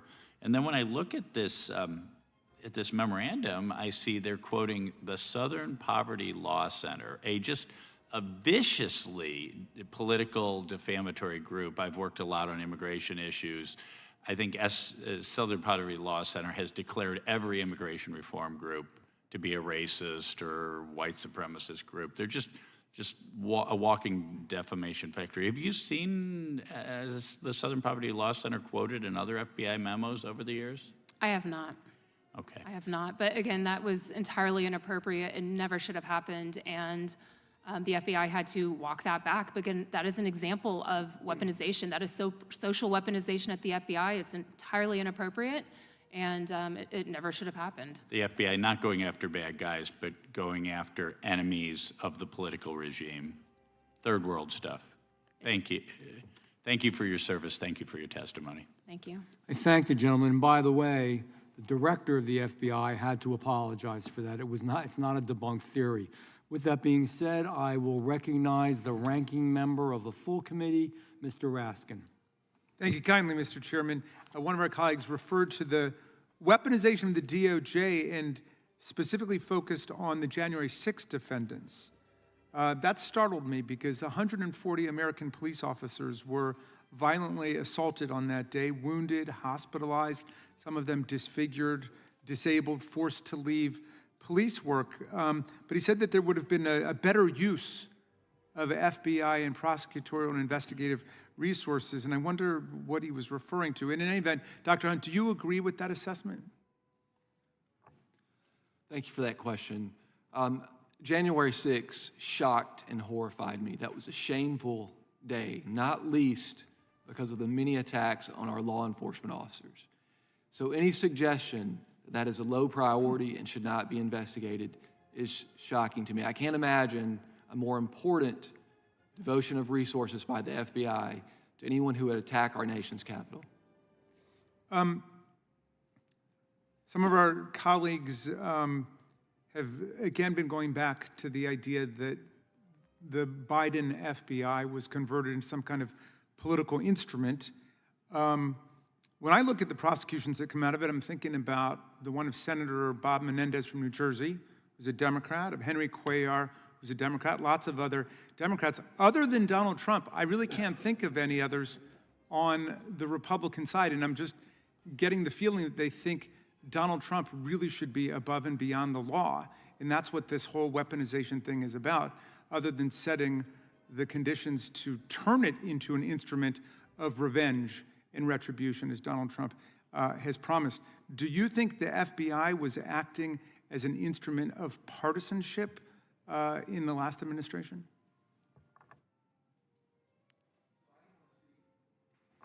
I can only speak from my personal experience, and I can say this. When I was an FBI agent, the men and women that I worked with, they based their investigations on facts and law. They based their investigations on predication. The worry I have is with respect to corruption today. When there's selective enforcement, and just as a regular American citizen, I'm not an insider now, when I see a high-level politician and charges are dropped, and there's no reason, I, as an American citizen, don't understand why that's the case. You're referring to Mayor Adams. That's correct. But there was a reason, which was he agreed to play on Donald Trump's political team, and the very Republican, conservative U.S. Attorney for the Southern District said nothing had changed in terms of the facts of the case, nothing had changed in terms of the law, nothing changed in terms of the evidence.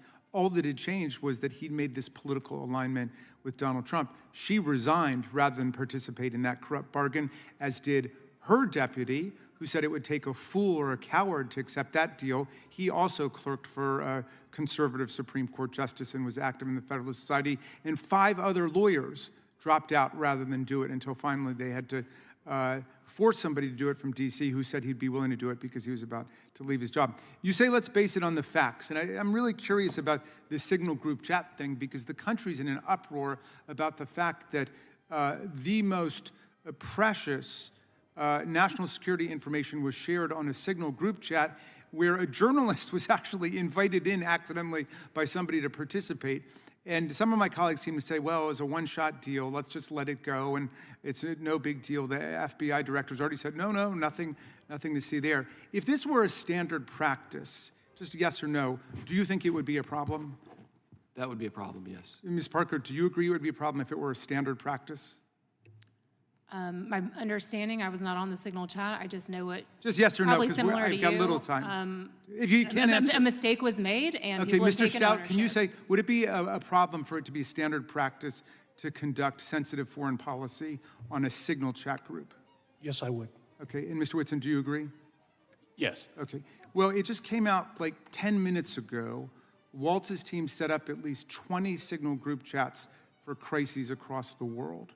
So it was, as one might expect, a very standard practice with Mr. Waltz, and I'm sure this will raise the question of whether or not he really should continue in that position.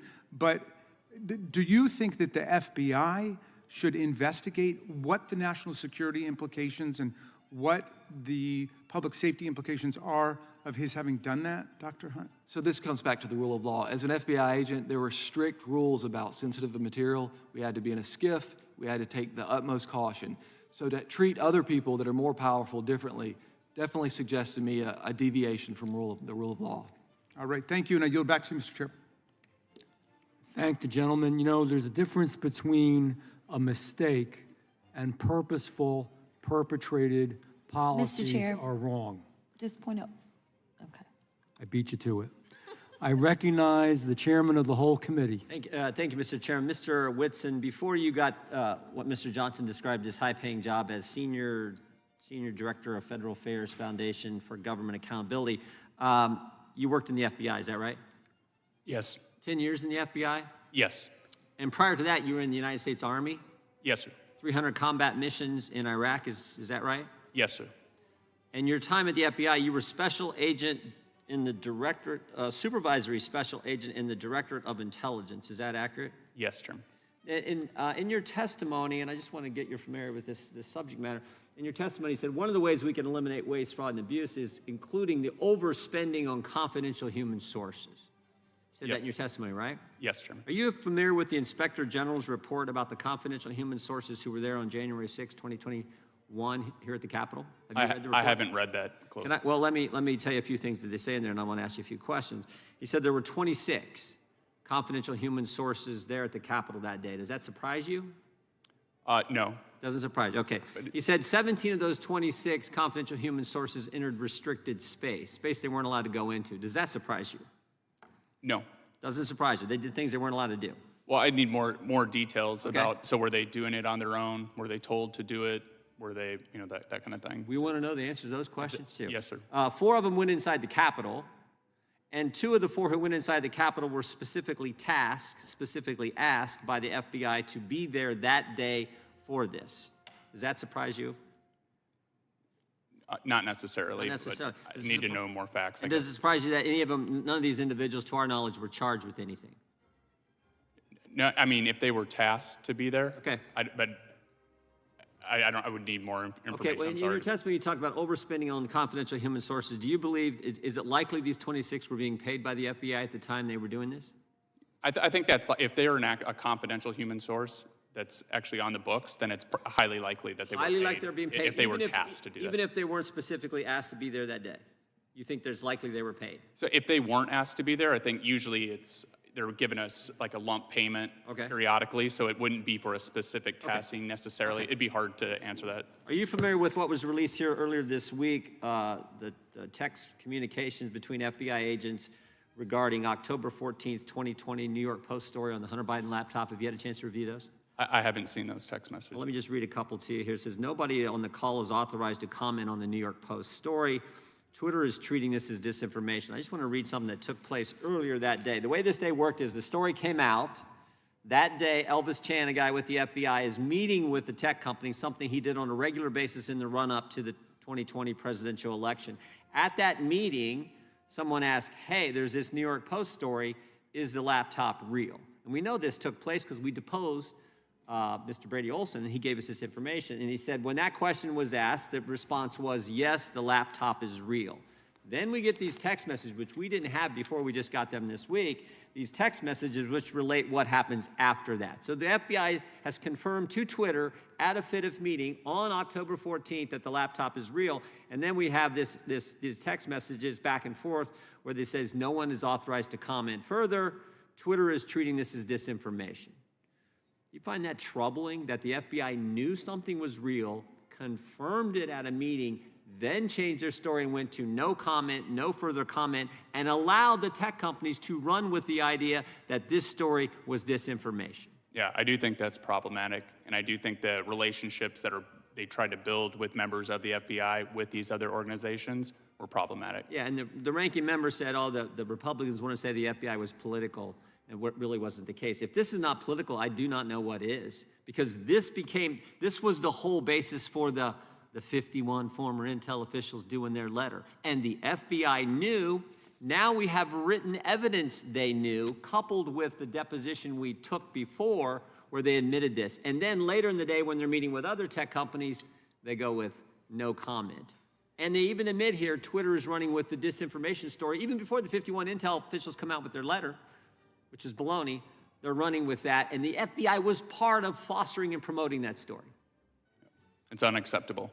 Totally unacceptable. And it shows how one bad apple, and there were probably others, but you can see how much of a problem that is, and that one bad apple behaves that way, the entire Bureau's reputation is impacted. Yeah. Trust is lost across the country, and so that's why it's so important to find folks like that, going back to the entrenched bureaucrats. You have to find them and remove them because that's all it takes And is I one think bad apple. I think that was point one in your testimony, which is exactly what Ms. Bondi and Mr. Patel are doing, is getting rid of those individuals who foster this kind of political environment where you're going after your political foes, where you're telling things, saying things, allowing things to be believed that aren't accurate when you knew the truth all along. That's right, true. I yield back. Thank the chairman. I now recognize the ranking member of the subcommittee, Jasmine Crockett. Thank you so much, Mr. Chairman. And I first just want to begin with a news alert. Guess what? Joe Biden is not the president anymore. So maybe we can move on. Maybe we can move into the present, because it seems like we are living in the past. And listen, these are not the good old days, you know, like you used to sit around and your grandparents would talk to you about what used to happen. What we need to be talking about is how we are going to legislate, because I think that some of my colleagues have confused what our jobs are, and I get that we're sitting in judiciary. And so it may seem as if we are here to be litigators, but we are here to be legislators, which means that we are supposed to be writing laws, not trying to have our own trials and determine whether or not something is true or not, or whatever the case is, or who should be sued, who shouldn't be sued. All I know is that a great American hero, a good senator out of New Jersey, said something to the effect yesterday as he was shattering the record for holding the floor, a record that had been held by another racist in this country. As he shattered that, he said something about the fact that this should not be about left versus right. It should be about right versus wrong. And I am going to tell you that I want us to focus on right versus wrong. The reason that we are struggling right now in this country as it relates to people not trusting agencies, honestly, a lot of it is because of elected leaders. Let me tell you, one of the things that the chairman and I actually agree upon, we don't agree on a lot, is that we both know that there has been a sharp incline as it relates to threats upon our lives. Regardless of what side of the aisle you sit on, we both know and agree that as sitting members of Congress, we both are enduring more death threats than anybody should in this country. And I believe that it is because of the divisive rhetoric, and it is because of the selective enforcement of things. And so when we have, and I'm gonna be clear, because I had remarks and I'm going a whole other way. To have the sitting Attorney General go on, and I'm gonna call it faux news. I know some of y'all love it, but it's fake to me. To have her go on Fox News and to then decide that she wanted to send a threat to me, it was wrong.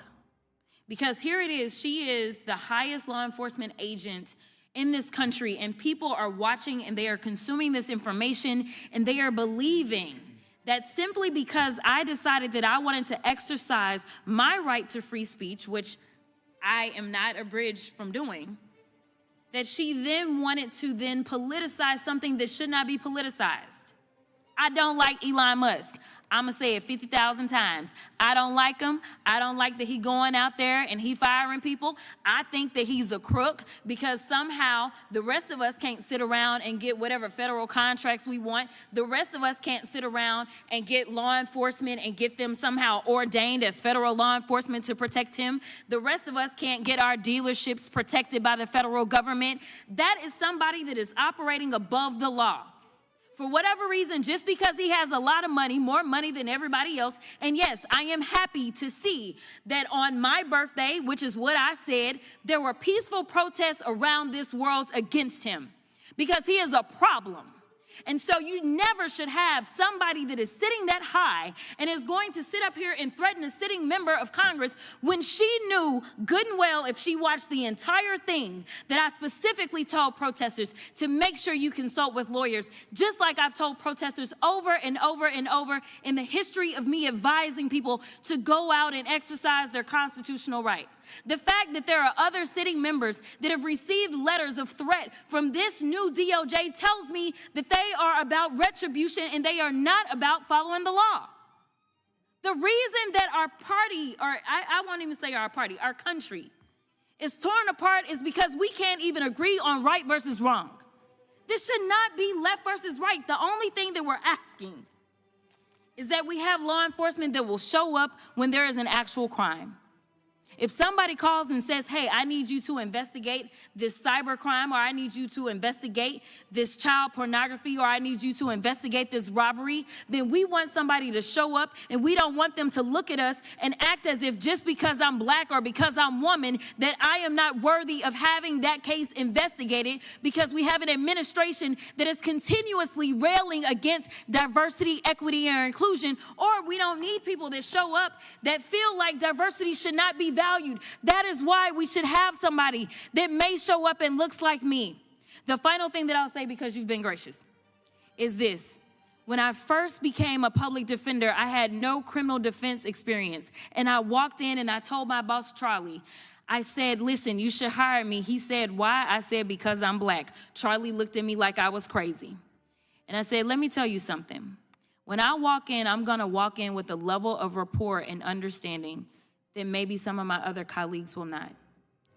Charlie offered me my job, and I worked my butt off, and I worked really, really hard for all of my clients, not just those that look like me, and that is what it looks like to serve.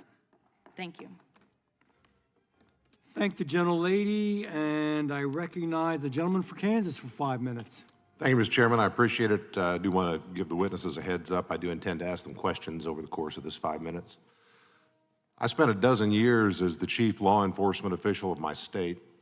I've never claimed to be a cop, not a certified officer, but I had the privilege of serving as our state attorney general. I've had a lot of conversations with law enforcement officers all over the state of Kansas, local cops, elected local officers and sheriffs, cops that worked directly for me under our supervision, cops that worked in local agencies, and all sorts of federal law enforcement officers, as well as federal prosecutors who operated in our jurisdiction. I will tell you, in the course of those 12 years, I never saw an FBI agent perform less than honorably, not once. And I never recall a single time in those rooms. Now, if I'd go down the street to the political party meetings, I'd hear conversations like we heard some today, and we've heard a lot over the last 4 years. I'd hear all that all the time. If I turned on the television, I'd see it all the time. I never heard it among cops working a case. I heard folks who knew each other and liked each other and cooperated with each other, who said, how are we going to get that child molester off the streets? How are we going to solve this murder? How are we going to deal with that case of elder abuse? How are we going to deal with that crime that's in front of us? That's the FBI I know, and it's the law enforcement world that I know. And I would just ask, Mr. Whitson, you're first up here, is that consistent or inconsistent with the law enforcement community you operated in? It's absolutely consistent. I'd say I had partners that I worked with for years on cases, and if you asked me what political party those people were in, I couldn't tell you. And they couldn't tell you the same for me when I was in the FBI. So that is the real FBI from headquarters. That's the real FBI, the real work. That's what they're like. And Mr. Stout, you were a local or state officer or both before being federal. How about you? Is what I just described consistent or inconsistent with your experience? Yes, sir, it is consistent, and I would tack on to that something earlier that Ms. Crockett said that I'm interested in about galvanizing this country. What will bring us all together? Something. Please do it briefly. You mentioned there's a special place in hell for pedophiles and child pornographers. And we have systems in place at the FBI, but we can make those systems a little bit better, a little bit tighter. I'm prepared to talk about it later today if you wish. That sounds very good. Let me tell you a brief story, and then I have some follow-on questions. So during the course of the time I was serving in that role, we had a terrible case. It was a racist, bigoted individual from a neighboring state who crossed the line into our state with the intent of killing a group of folks because of their faith. He went to a religious institution. He shot the place up. He killed, as I recall, 3 people. He was immediately apprehended. He has since died in prison. But there was, at the moment that happened, there was a motivated federal and state through the local authorities response. A lot of folks on the scene, everybody trying to figure out how do we secure this thing, how do we fix it. And then there was a professional discussion, who's gonna go first in the prosecution, because you had a state murder and you had federal hate crimes, as well as some other federal crimes perhaps. And man, the press loved it. I mean, every day there was a headline about this dispute between the district attorney and the United States attorney and the local cops and the federal cops and who's gonna go first. And finally it was decided the state would go first, and the district attorney announced it was filing capital murder charges with a notice of intent to seek the death penalty under our state law. And in the same article where the local press reported that, they then in the next paragraph said, and next, there'll be a decision on a federal prosecution where the penalties may be stiffer. Think about that. Think about that. I offer the story up for this reason. I think there may be a perception outside the cops on the beat, federal and state, who do this work in our communities every single day, that what we talk about up here is reality and that somehow the federal law enforcement officers are superior to their state counterparts. I don't think that's true. I don't think it's close to true. And I don't think what we're hearing today and heard the last 4 years reflects what really happens with the vast, vast majority of the federal and state cops on the beat. And I guess I would just ask this, Mr. Whitson, you suggested we ought to move the FBI out of Washington, D.C., and the current director has already made some moves to that effect. Talk to me in my remaining time about how you think that might affect our ability to get this narrative back on track so it's the cops on the beat keeping our communities safe that drives it instead of all this political circus in this town that drives it. Well, briefly, just right now, almost a third of all FBI employees are stationed in the DC area. The crime that's taking place across America is not all happening in the DC area. It's happening everywhere in pockets all over the country, Kansas, every member's district. And so moving the FBI out of DC and back into the field office is gonna help that. But it's also cheaper. DC is an expensive area. I don't need to tell anyone that, right? Moving the headquarters to a lower cost area is not only cheaper for the federal government and the American taxpayer, but it's also cheaper for the workers. For the federal employees that have to commute every day to the office, if it's in a place that's a better quality of living, an easier commute, that's better. And then the last reason, to be real brief, is the political makeup. And so my colleague at FGA, Hayden Du Bois, did a paper on this to look at federal senior executive employees, what is the political makeup? And across the country, they lean heavily Democrat by 30, but in DC, it goes up to 40. And so that's not to say, not trying to be not Democrat or not Republican, but we really want to put it in a place where it's more representative of the entire country and not just one side of the country. And that's why we see that when a conservative comes in, the whole weaponization rises to the issue because the headquarters is populated by people of the opposite The political. gentleman's time has expired. I thank the gentleman. I now recognize the gentleman for Texas for 5 minutes. Thank you, Mr. Chairman, and thank you for having this incredibly important hearing where we can better understand the systematic abuses of the Biden administration for the past 4 years. Our colleagues on the other side want to encourage us to move on from a federal government that was weaponized against the American people that they are supposed to represent and protect. Move on after our FBI was targeting parents who were concerned that their children were being indoctrinated into radical transgender ideologies in their public schools. Move on after the left weaponized the federal government to create a mass censorship industrial complex violating our First Amendment rights. We're supposed to move on after they targeted Catholic Americans, traditional Americans, and labeled them violent extremists. We're told that there's a problem that we can't agree on what's right and wrong, and I agree, that is a huge problem. It's a problem that the other side of the aisle can't recognize that censorship is wrong. It's a problem that the other side of the aisle can't recognize that it's wrong for the FBI to target parents concerned about what they're learning in their schools. It's a problem that the other side of the aisle can't recognize that it's a problem whenever our federal government goes after Americans. That's a serious problem, and that's something we should be able to agree on, but unfortunately, we can't. We saw unprecedented levels of weaponization under the Biden administration against the same American people that it was supposed to be looking out for. Christopher Wray created an internal memo that slandered traditional Catholics as anti-Semites and white supremacists. It suggested that the FBI monitor traditional Catholics and even set the stage for FBI informants entering places of worship. At the same time, remember, this was happening while Joe Biden was, of course, facilitating the mass immigration of illegal criminals into our country.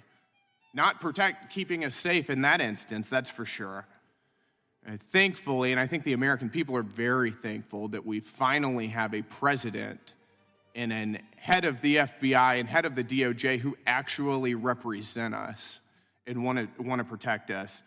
I want to thank all of the witnesses for being here. We really appreciate your testimony and your time here. Mr. Whitson, I'd like to start with you. The FBI utilized a so-called hate map from the SPLC, the Southern Poverty Law Center, as it was going after traditional Catholics and labeling them domestic extremists. Do you think that that's an appropriate source? Absolutely not. Do you know some of the other groups that the SPLC labels as hate groups or extremist groups? No, I don't, off the top of my head. I can name a few. They also name the Alliance Defending Freedom, the Family Research Council, and Moms for Liberty as hate groups as well. Do you find it concerning that they were using the SPLC as a source? Yeah, I find it deeply concerning. Do you think that Catholics who celebrate the traditional Latin Mass are a threat to the American people? I don't, because I'm one that does that on occasion. Can you recall, before Joe Biden was in office, any time whenever the FBI specifically targeted a group of Americans solely because of their religious faith? No. Do you think there's any evidence to suggest that harassing Catholic Americans keeps Americans safe? Not at all. Got it. Do you think that that we've seen a move away from this sort of flagrant weaponization since President Trump has entered office? Absolutely. And what do you think that this committee can do to help ensure that we don't see a return of that sort of weaponization? Well, I think number one, it's accountability, right? That's not going to surprise you. I'm from the Foundation for Government Accountability. And so it's not enough to identify a problem and then just move on. You've got to hold people accountable. And it's going back to the earlier point. If you want to re-earn the trust of Americans in the FBI, they have to see people held accountable. But then at the same time, you need to refocus and look at what are the problems we have right now, and that's the wide open border, that's the violent crime, and so you need to press the FBI to make sure they're pushing resources where they should. Thank you. Thank you, Mr. Chairman. Thank the gentleman. I'll yield 5 minutes to myself. I'm going to ask you all a question. What would you do if you were sitting where we sit? What legislation, in other words, every administration can come and go. The goal here to someday be sure that at the Attorney General's office, the FBI, that we do not have to worry about this anymore, the Department of Justice. Is there any legislation, I'll start with Mr. Whitson, but I'll go all the way down to Dr. Hunt, any legislation you would suggest specifically to help, or just to help in general, if you, again, were a legislator, if you were a member of Congress? Thank you for that question. I think to start, I would codify the president's authority to fire insubordinate or unproductive employees. And so it's the Schedule F. I would extend that to all executive branch employees. I don't think it would have the kind of effect that some on the left have claimed. I think it would just give whoever the executive is, whether that's a Democrat or Republican, the ability to remove people that are, again, unproductive or insubordinate. At the end of the day, federal workers shouldn't have more protection than private sector workers. But get this, Chairman, a private employee is 5 times more likely to get fired or laid off from work than a government employee. That shouldn't be that big of a disparity. And so that's the problem with the way our government is set up, is there's no market forces on the federal government. And so when they fail to address a problem, what is their solution? It's the same every time. Just throw money at it, right? We weren't able to fix this problem, so let's just bring more personnel in. And so the people that were ineffective, that were unable to accomplish the mission, are then just transferred over to another department so that this unit can do the mission. And so that's wrong. In the private world, those people would have to be dismissed and go find another job. And so the president, and he can push that down for the FBI's case to Director Patel, he can delegate that power. But to give him the authority to remove those people more easily would be great. Thank you. Mr. Stout. Chairman, I think post 9/11, Director Mueller changed the organization, shifted it to more of an intelligence-based collection, and got away from facts and law enforcement. And we still had that, but the emphasis was on best guess.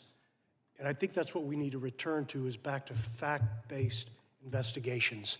I don't think that's going to take a lot of legislative work. I just think that's going to take internal policy changes, and working with DOJ. Shouldn't cost the taxpayers anything. It's just a shift in thinking. I thank you, and I think you're correct. I don't think that's necessarily a legislative change, but just a change in direction and thought, whoever's in control. Ms. Parker. Thank you. First of all, just real quick, I wanted to speak to Ranking Member Crockett. I have an appreciation for what you're saying between right and wrong. I myself received a message on X this morning wishing that I was inside of a Tesla that would explode, and so I understand what it feels like to receive a threat. It's entirely inappropriate and unacceptable, and I should not be the target of violence.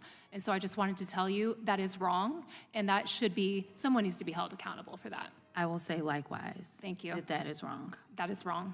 And, you know, just to chime in for a second, unfortunately, I'm getting used to it. You know, it's a sad commentary, but I think we all are, you know, and that is one thing that I believe there could be bipartisan agreement to just cut that out. And it's our responsibility to try not to promote it, all of us in whatever position we have, and to make sure that we protect those that are in harm's way. So I thank you for that remark as well. Legislation. So an answer legislatively, I mean, getting back to what the FBI's core mission is, and I'm not sure how you're going to legislate this, but the bottom line is there has to be transparency, there has to be accountability, and there has to be consequences. And again, it's not about what side of the political spectrum you stand on. It should be completely irrelevant. Again, when you walk into the door as an FBI agent, it shouldn't matter if you voted for this person or that person. You put your political persuasions and opinions to the side, and you do the right thing for the right reasons. And I am a very big proponent, obviously, of stopping violent crime, stopping human trafficking, and keeping all Americans safe. Do you think there should be, for those that misuse their power in the FBI, or in general, Department of Justice, attorney, should there be enhanced penalties or penalties? Absolutely. If you're abusing your law enforcement power to push your political and social agendas and doing the wrong thing for the wrong reasons, you must be held accountable. Thank and you. again, I agree with Whitson. In the private sector, I came from a hedge fund and worked on Wall Street before this. That would not be tolerated. If you're not doing your job and you're not contributing to the mission, it is not okay to be a federal employee and just come and collect a paycheck when you're actually not contributing to the mission. And unfortunately, I saw that quite frequently at the FBI. I would say a small percentage of the agents are doing a lot of the work. Thank you. Dr. Hunt. I have a very concrete suggestion. I would request that Director Patel, Deputy Director Bongino, put into policy that no investigation can be opened without predication. That's currently not what policy is, and I think that should also be, as far as I can tell, legislated. Moreover, the second point I would request was that all FBI agents serve the Constitution, not any political agenda. But the concrete one is that assessments, investigations are based only on predication. I thank you for that. I want to thank everybody for being here today. Like I said, time is treasure. It's a big deal. We appreciate all of you. It concludes today's hearing. Without objection, all members will have... Oh, sorry. I have a UC. Okay. Sorry about that. I'd like unanimous consent to enter into the record an article titled "No Bias Found in FBI without Report objection. on Catholic Extremists." Thank you. All members will have 5 legislative days to submit additional written questions for the witnesses or additional materials for the record. Without objection, the hearing is adjourned. Okay, that was a good one. It was a nice, short, sweet one, and I think we're going to see a lot of sweeping changes at the FBI. This is the beginning of the end of what I think Ms. Parker called FBI 2, which was that FBI that self-serves and isn't really about the Constitution or the people. It's going to be an interesting 4 years. I think we're going to see people being dragged back in for the accountability side of the thing, and then we're going to see sweeping changes. A lot of the theme that we've heard come up this week is we're at the end of a big cycle. And thank you, Mike. Geez, I I missed your face, you know, as much as you know, you're. I'm gonna stop there. So, and Newt Gingrich said this yesterday. He said, you know, this is, and the judges in particular who seem to be protecting the last strongholds of the old government, the old way of doing things, is, you know, this is a natural kind of not retaliation, but immune response from the government, from the deep state, from even the judges. We've seen this in history before, according to Newt Gingrich. I have to go back and kind of see what he's referring to, but this is the kind of growing pains. I think if you look at other places in the world, you know, at least we got Trump back in. They didn't want him in. Multiple people tried to, you know, end him off, you know, remove him from this mortal coil. And now we're seeing in other places they're using lawfare to remove what would be conservative candidates, leaders of state. I'm talking specifically about Marine Le Pen over in France. Yeah, we'll see what's coming. I'd be a little nervous, just a little, if I was Pierre Poilievre. You know, what do they got coming for me? Because that guy is up in Canada. They need him. They need him badly. So, yeah, I'll leave you to it. Tomorrow there is nothing on the House side of the things. There is some action in the Senate. We'll see. Schedule permitting, I will be live. Let's see if we could break free the chains of the algorithmic jail that I appear to be in right now. That's okay. Because you know what? Whether it's, I say 90 or 900 or, you know, 9 people, I think it's just good to, you know, every day, if this is what I'm, you know, trying to do to some degree, get out there and do it. Not always perfect, but it is important to get your reps in. So thank you, everybody. I'll see you later. Knowledge is power. Subscribe for more. Fight brain rot. Subscribe. Well, you know, take your dealer's choice. Hopefully, I'll see you soon. Be well.